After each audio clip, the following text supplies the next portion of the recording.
What's up, it's Cinema Shogun here, and I have a really crazy story to talk to you all about here today. However, I think this story will help to provide some insight into whatever it is that we're dealing with when it comes to all of these UFOs that everyone seems to be talking about lately.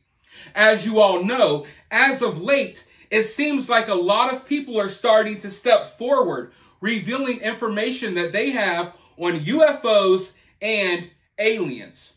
Just a few days ago, a military whistleblower, a high-ranking intelligence official, basically came out and said that the U.S. government has a special operation that they have made to retrieve crashed UFOs, and that the government has even found dead alien bodies. Now, allegedly, the U.S. is in possession of at least 12 UFOs. And when I say UFOs, I don't just mean unidentified flying objects from other countries. I mean alien UFOs that even had alien bodies in them.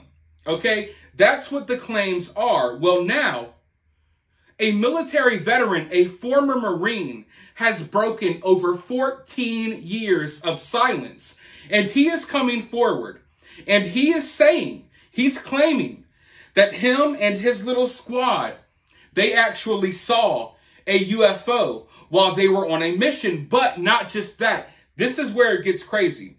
From what he claims, he saw the U.S. military, unmarked U.S. forces, loading this UFO up with weaponry. And that after him and his team saw it, they threatened his life and the future of his entire family. We're going to go ahead and dive right into this story. But first, make sure you hit that thumbs up button. Make sure you hit that subscribe button if you haven't already.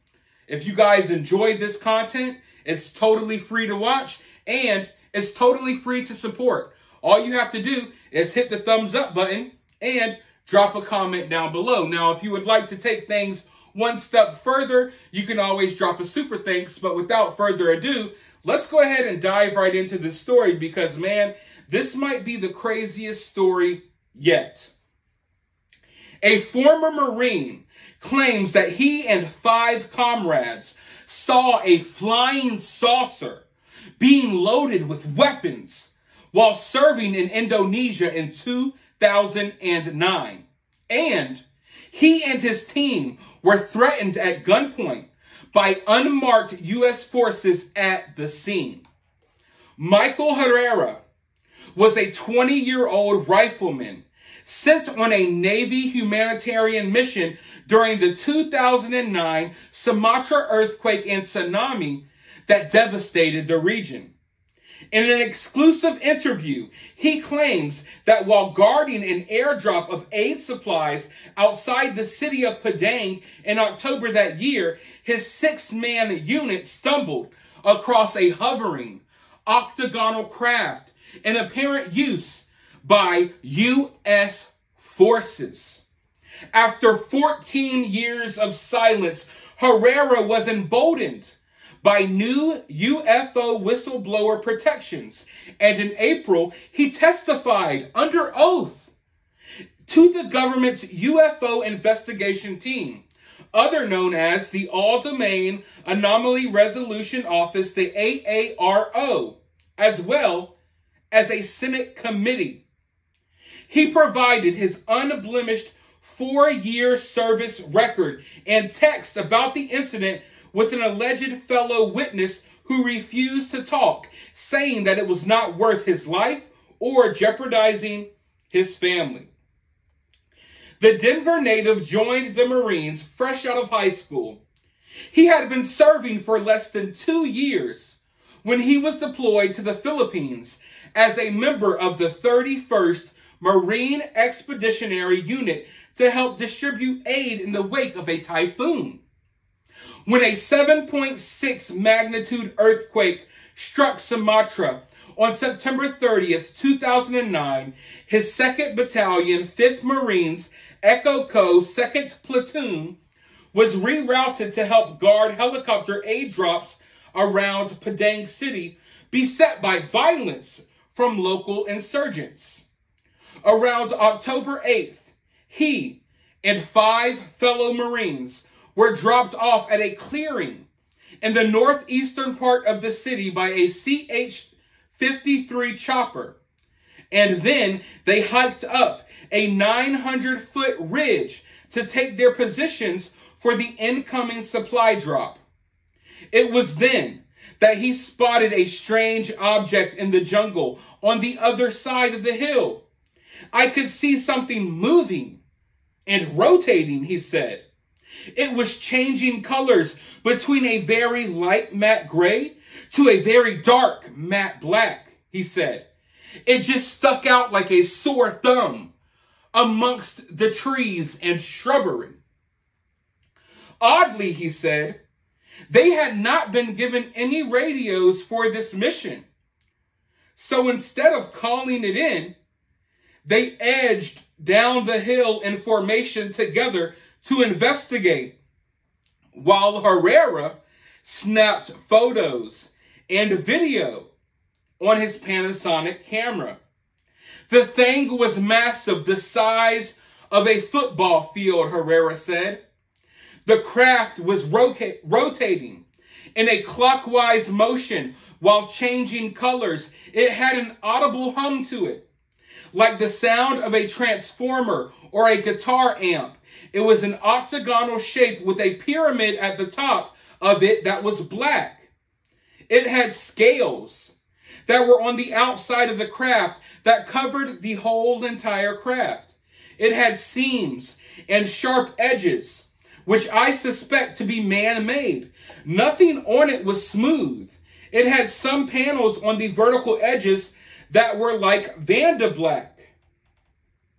According to AARO statistics of UFOs reports between 1996 and 2023, only 1% are polygons, like an octagon, 2% disc-shaped, while 52% are orbs or spherical.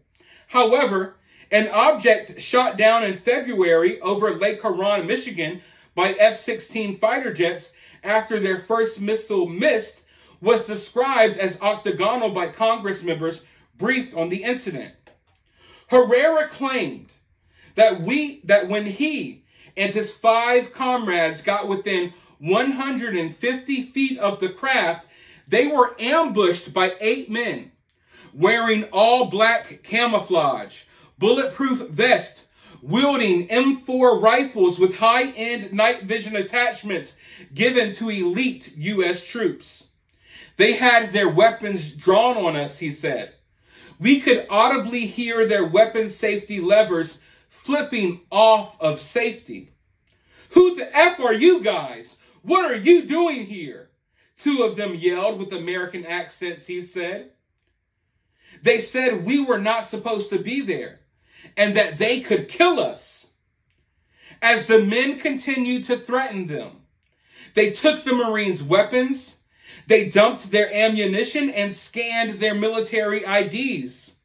Herrera said he saw others loading large weapon cases and other containers from modified Ford 350 trucks onto a platform beneath the craft. While the 2 trucks finished unloading and drove off, the lower part of the platform rose off the ground to about 10 feet, and the craft lowered to meet it, and it came together all in one piece, almost seamlessly. On the corners of the craft, it had lights that were changing between blue, red, yellow, and green. It rose off the ground and a little past the trees, and then, suddenly, it shot off to our left towards the ocean at least around 4,000 miles per hour. We can't believe this is effing happening. From a dead stop, it didn't take any sound like a sonic boom. It did not disturb the trees like rotor wash would. It did not disturb the trees one bit. We could see coconuts on the trees, and they were not shaking. They were not disturbed in the least bit. Herrera said that the 8 unmarked soldiers gave them back their unloaded guns and marched them back over the hill, still telling us that they could kill us all. Once we got over the hill, they told us to get the F away from here and do not look back. The 6 Marines ran back to the aid drop site and were scolded by their gunnery sergeant for returning early, Herrera said, adding that they all kept quiet about the disturbing encounter. I was effing scared, the veteran said. I was thinking, I could have been killed. How in the hell am I going to explain this? Back on the USS Denver, Herrera's unit was debriefed by a rear admiral who he did not recognize. He said it was odd to have such a high-ranking officer there, and again, none of them mentioned the saucer and unmarked troops. A few days later, they were docked in Subic Bay in the Philippines, the Marine said. After an evening of drinking with his colleagues, he returned to find his camera's battery and his camera's memory card removed from his locker, along with his 5 comrades' phones missing. In early December 2009, he was back at Camp Hansen in Okinawa, Japan. He was told to report to the office, where he found an Air Force lieutenant colonel in full uniform but no name tag. He starts telling me, "You're not allowed to talk about what happened to your chain of command, not even a general," Herrera said. "You will go to prison or you will die." He told me to keep my mouth shut and slid a paper to me, which was an NDA. The only thing I can recall is that it said TSSCI, Top Secret Sensitive Compartmented Information, and it had Indonesia on it. The rifleman said that he signed it and was told to get the F out of there. I ran back to the barracks, and I have not talked about it ever since. It is something that I've kept secret for over 14 years, but I think about it all day, every single day. He eventually left the Navy in October 2011. His certificate of release, showing 4 years of active duty and medals for National Defense Service, Global War on Terrorism Service, Humanitarian Service, Sea Service Deployment, and Sharpshooter Rifle Badge. Herrera went on to make several $1 million as an entrepreneur. He now runs a private security company called Valkyrie Eye. New whistleblower protections enacted in December prompted him to finally tell his story. However, his fellow Marines will not come forward. In a May 3rd text message, one wrote, "This is asking too much of me, and it's not worth the risk. It is not worth my life or jeopardizing my family. I know we go way back, but this is asking too much.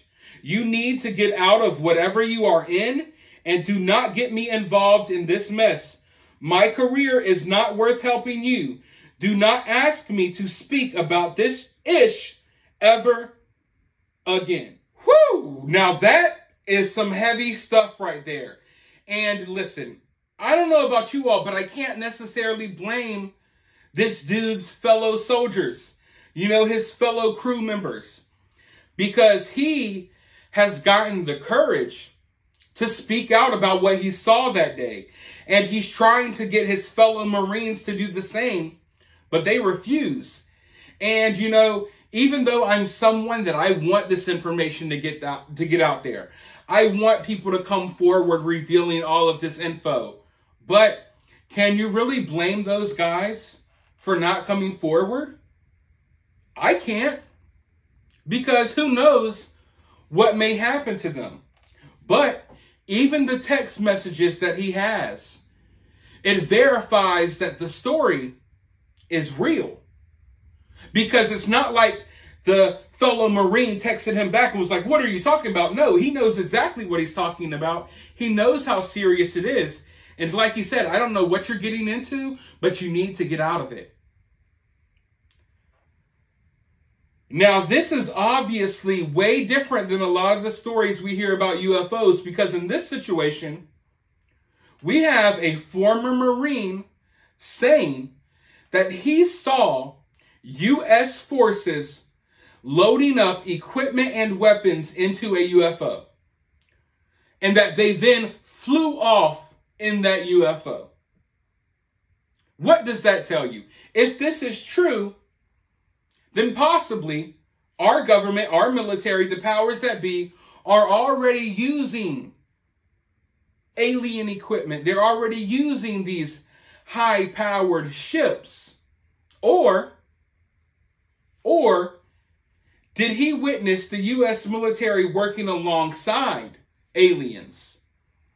That's another possibility. Yes, it's possible that this UFO is being flown and controlled by military personnel. Or maybe we're working a little closer with aliens than we would like to believe. Mind you, there have been other whistleblowers that have come out in the past basically stating that the U.S. military has been in contact with other alien races and other alien generals and top-ranking alien officials. They've even given the name. They basically say that some of these other alien races, they got militaries too, and they've met with the U.S. military. There's a lot of wild information out there. Who knows what is real and what is fake? But do you all believe this guy's story about what he said he saw out there that day? You know, when you have random people coming forward saying that they saw a UFO or they saw something crazy, often people don't view them as credible sources. You know, if I or you, if we were to come out tomorrow and be like, hey, we saw a UFO, people would not take us as seriously as they would take someone like the guy we just talked about. Because he's a former Marine. He's a former soldier. He worked for the government. And he said while he was deployed, he saw a UFO. So people will take his story way more seriously than they will take regular people's. As you know, in recent history over the last couple of years, we've had so many former military officials, former Marines, veterans, intelligence officials, people who work at the Pentagon. They're all coming forward with different stories, but stories that all align with each other. Basically, stories about UFOs and aliens being real, and our government reverse engineering these spacecraft. Now, before I end this video, it's important to point out, I pointed this out in a video yesterday. A lot of you all probably didn't see it. But in order to fully understand what's going on with these UFOs, you also have to look into the Cold War. Because during the Cold War, there was a lot of psychological warfare going on. There was a lot of info wars going on, if you will. And America was trying to trick Russia, or maybe not even trying to trick. America was trying to intimidate Russia by making Russia believe that the U.S. had alien technology that they could use for advanced weaponry. And on the other hand, Russia was trying to convince America that they had access to alien technology that they could use for advanced weaponry. So both sides were, while in this information war, were using fake info about UFOs and possibly real info about UFOs to scare each other. You'll have to do research into that. It goes really deep, but that's something that actually happened in U.S. history. It's documented. You can go research it just like I do. So that may play a factor in all of this as well, because I do find it weird that while we are on the brink of like nuclear war right now, make no mistake about it, we are on the brink of nuclear war with Russia. And now, much like when the Cold War was going on, all of a sudden talks of aliens and UFOs are ramping up. Are we doing this as an intimidation tactic? Are we trying to intimidate Russia? Are we trying to stop Russia from making any drastic moves because we want them to think that we got UFOs and all of this other stuff at our disposal? Or are we reaching a point where they're about to just be transparent with us and let us know that aliens are real? Or Is it something else? Project Bluebeam? Something crazy? That's the questions that everyone wants the answers to. And the only way we find those answers is by paying attention and pressing forward on this issue. You know, the more interest people have in stuff like this, the more people push for our government to be more honest and transparent with us about UFOs and aliens, the better. Because I think it's time to rip the Band-Aid off. Whatever it is that they have planned, whatever it is that is causing them to suddenly be open about UFOs, I think it's time to rip the Band-Aid off so we can understand what is actually happening here. Let me know your thoughts, though, down in the comments below. While you're down there, hit that thumbs up, hit that subscribe button, ring that notification bell, and I'll talk to you all in the next video.